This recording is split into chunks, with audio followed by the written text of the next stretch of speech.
धार्मिक शास्त्रों में श्रीहरि और माता लक्ष्मी से जुड़े अनेक प्रसंग मिलते हैं, जिसमें उनका पुत्र जन्म का भी एक जिक्र मिलता है। हिंदू धर्म में विष्णु को हिंदू धर्म का पालनहार माना जाता है, तो वही माता लक्ष्मी को सुख, समृद्धि व धन की देवी माना गया है। बेहद कम लोग जानते हैं कि भगवान विष्णु और माता लक्ष्मी जी का एक पुत्र भी था। कथा के अनुसार श्रीहरि विष्णु ने लक्ष्मी जी को घोड़ी होने का श्राप दे दिया था। इसके बाद लक्ष्मी जी घोड़ी बन गई और तपसा और यमुना नदी के समागम पर जाकर रहने लगी।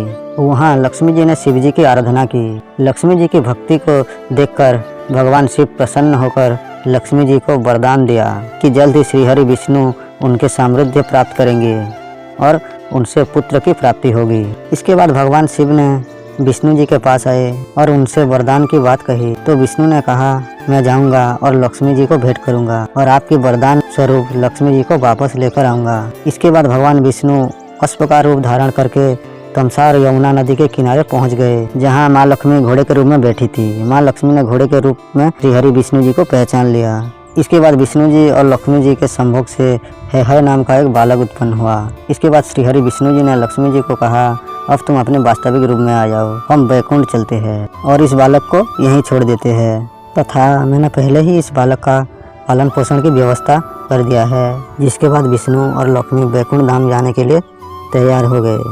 तब देवी पुत्र मोह में पड़कर श्रीहरि से बोली, हे प्रभु, क्या हम इस बालक को हमारे साथ ले नहीं सकते? ये अकेला बालक घने जंगल में कैसे रह पाएगा? जिसके उत्तर में विष्णु ने कहा, देवी मेरी बात ध्यान से सुनो। श्रीहरि वर्मा नाम का एक राजा है, उन्हें पुत्र प्राप्ति के लिए हमारी तपस्या की है।